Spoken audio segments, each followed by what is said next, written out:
One of the people we want to go to on this program, the people in the know, and Fred Lambert is editor-in-chief of the auto news site Electrek that focuses on EVs. Fred, it's great to have you on the show. Hey, thanks for having me on.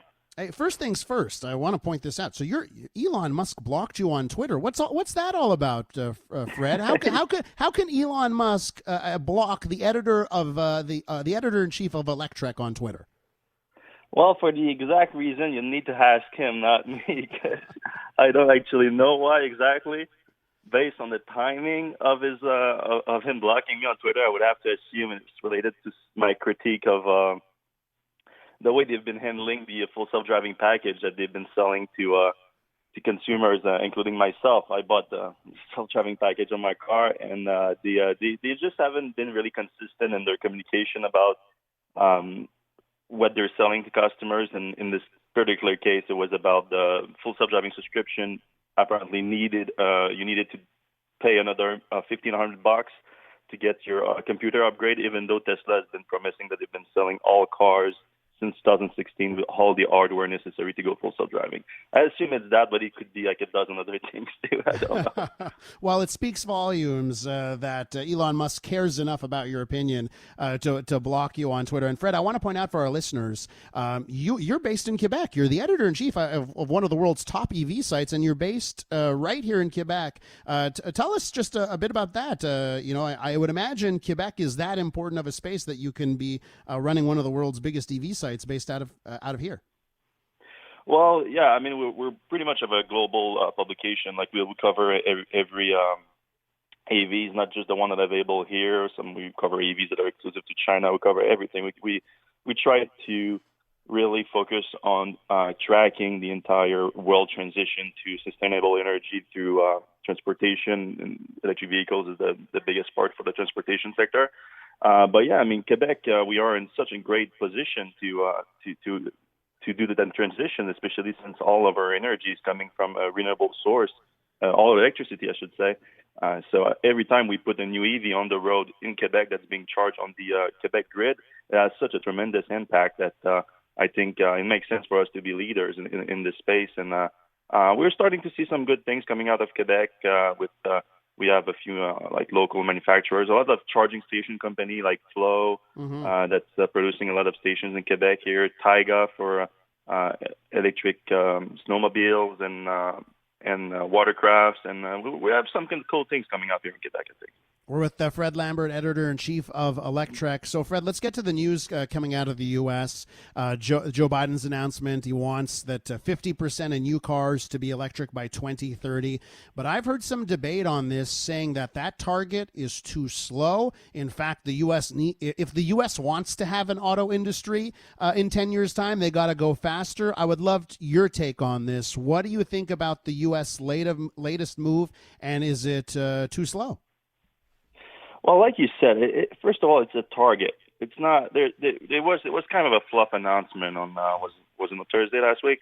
It's just a goal that they set out there with an executive order, but the goal is meaningless until you have some true initiative behind it to push that acceleration of EV adoption in the U.S.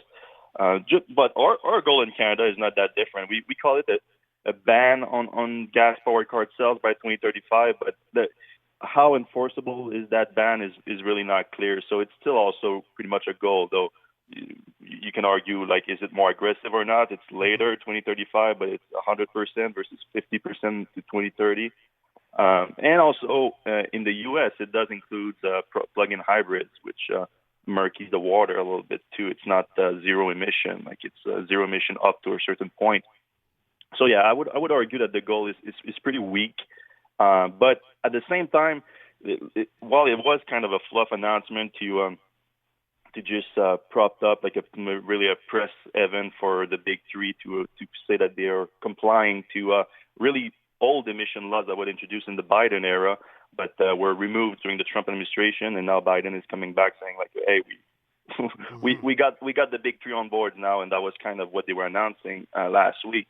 But on the back end of it, Biden has been doing some progress with the infrastructure bill that's going to include $7.5 billion for EV infrastructure. So that's true progress here. And hopefully the biggest news is going to be the Clean Energy for America Act, or bill, I should say, that they're trying to pass right now. It's not close or as close as the infrastructure bill, but this is going to be the big kicker for electric vehicles, where they will reform the entire federal incentive that currently is only it's not only, it's 7,500 for electric vehicles, but there's a limit of 200,000 vehicles per manufacturer, which Tesla and GM have both already hit. And they're being disadvantaged right now on the EV market in the U.S. for the only reason of being early in deploying electric vehicles. Fred, Yeah. I have to ask you, let's put government goals aside, 2035 in Canada, whatever it is, the targets are different in various countries. Let's put the government stuff aside. Let's talk about the consumer.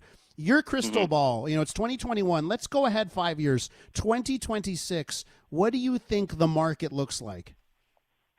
I think there's no person in their right mind in 2026, and the right mind is important here. There's always going to be some outliers, but everyone in their right mind, there's no one who's going to be buying a car that's not 100% battery electric. It's just not going to make sense in terms of overall cost, and not just at the price taker here, but cost of ownership. The efficiency is just too big to ignore. It's just too big of a gap, and has more compelling electric vehicles at the market in every single segment.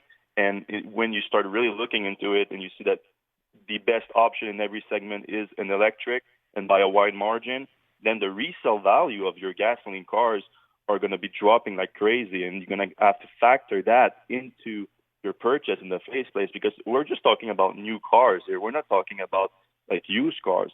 What the market is going after is let's convince new car buyers, which is the minority of the market, because most people cannot afford to buy new cars, and convince them to go electric. And those people have to factor in the resale value, because they buy cars on a 2, 3, 4, 5, 10 years basis. And it's going to change much faster than most people think, including this goal and including most automakers, unfortunately. So some of them won't be ready for that transition, and some of them will fall.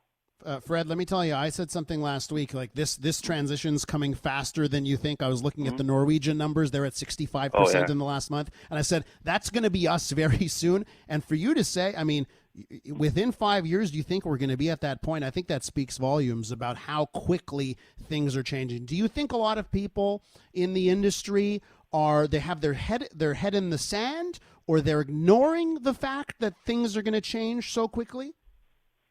Well, I don't like to attribute to malice what I can attribute to incompetence, and a lot of it I think has to do with that. It's just, but at the same time, it's hard for them when all of their assets are attached to gasoline cars, and servicing those cars and selling those cars. And automakers, the auto industry, as when it globalized, it's started to just making, the automakers assemble cars and they make engines. That's their specialty. They make engines and they assemble the cars. Assemble the cars is still good for electric, but the engine assets is becoming worthless, and they're panicking about that, and they're having issues just saying goodbye to it.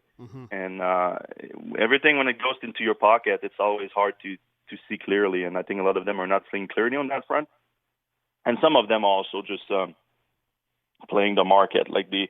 They see the current adoption rate, which is extremely low. We cannot lie about it. In the U.S., it's 4%. So it's hard to see it go from 4% to 100% in just a few years.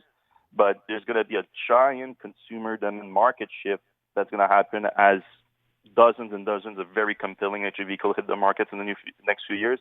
And they just might not see it yet. Fred, I got to leave it there, but you are not blocked from this program. You are welcome to come on anytime. Really great talking to you, man. Thanks so much for joining the program.